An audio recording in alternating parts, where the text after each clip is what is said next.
Muzika teče. Se ne sekeri, ti kar deli. Čakaj, moj dobro večer, dobro dan. VIP voditelj na Radiu Robin. Boris Kobal je tole. Boris, prejle sva že omenila umetno inteligenco. Kako si ti kaj z moderno tehnologijo? Ne, nisem najbolj vešč tega, tudi zato, ker ne potrebujem tega. Instagram, Facebook, Ne, nimam TikTok. več tega. Ne, nič tega imam. Inteligenca umetna bo uničila marsikaj. In jaz sem upisal, kdo je Boris Kobal. Boris Kobal je slovenski gledališki in filmski igralec, scenarist, režiser in pevec. Rodil se je leta 1960 v Slovenj Gradcu. Evo, takole. Se mi je pa zdelo, da imaš mal koroški dialekt, ne? Slovenj Gradec. Strašno, ja. To smo mi v Trstu zelo radi govorili. Evo, greva naprej. Poleg številnih igralskih vlog na slovenskih gledaliških odrih in v filmih je bil poznan tudi kot voditelj ter analitik evrovizijskih dogodkov na RTV Slovenija. Tukaj bi te Andrej Hofer kar mal grdo gledal, ne? Mislim, da je komentiranje njegovo. Ja, Miša Molk tudi. Miša Molk tudi. Drugače spremljaš Eurovizijo? Ne. Zakaj te to sprašujem? Ker inteligenca pravi tudi tole. Leta 2011 je tudi zastopal Slovenijo na pesmi Eurovizije in osvojil 3. mesto. 3. mesto! Mi, Norvežani. Ja, Norvežani so bili kaj drugi. Prvi in Finci. Nisem vedel, da si bil v vlogi Maje Kevc. Ja. Zelo lepo si izgledal. Ja, Maja Kevc ni uspela jeti gor. Ja, in... Reka, den si gor srca in beži gor. Če bi mogel končati svojo kariero, bi z veseljem vodil kakšno oddajo kontaktno z ljudmi. Tako bi se pogovarjal z njimi, malo glasno, malo se povedal, nič novega, ne? Jaz ti bom to željo zdaj izpolnil, Boris. Res? Zdaj boš ti prišel sem na mojo stran. Vzamem tu sabo. Tisto vzami dol. Lahko si moje vzam, ali pa če bojo prišle do sem, lahko tudi tiste. Tako, evo, to je mešalna miza, približno, veš, kako pa kaj, ne, evo, tle so mikrofoni, to kar pustiš. Tu je pa podlaga, vidiš, gre gor pa dol. Ne, tako gre podlaga. In, lej, teli oddajo, jaz te prepričam. Čakaj, in puste pa muzika teče. Muzika tu eno dela, tako da nič se ne sekeri, ti kar deli. Adijo, čakaj, moj dobro večer, dobro dan. Boris Kobal, Radio Robin, jaz sem ga kupil, zdaj ta Radio Robin. Ni bilo dosti, na hitro smo se zmenili. Zdaj, muzika je tako, ne? Evo, muzika, vidite, tu je muzika, sem šel gor z muziko in zdaj, ko sem šel gor, lahko grem tudi dol. Vidiš radio, kako se vodi radio.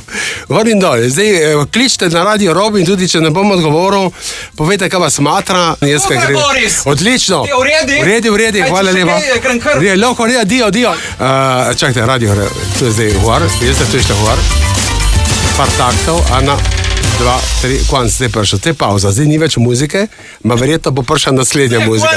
Je konc muzike, lahko noč, nasvidenje, hvala lepa, vidite, kaj je prišla muzika nazaj?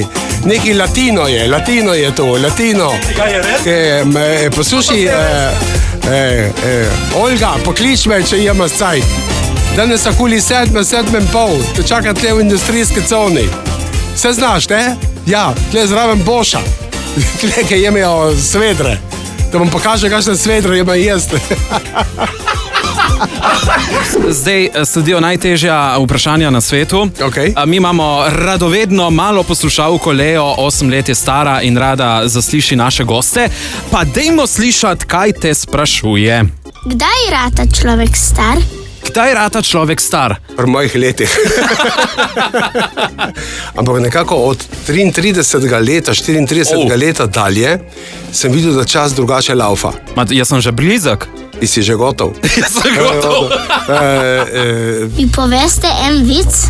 Ga bom povedal, izstopam, da ga boš tudi razumela. So dve muhi in ena muha reče uni drugi. Reče, čuj, kaj ćemo jeti na kosilo? In una reče, bežma. In kam grejo na kosilo? Na gnoj. Gnoj, in se usedejo na gnoj, na drek podavati in jejo. Med kosilom ena v dveh prdne. In una reče, ma prav pri mizi moraš prdati.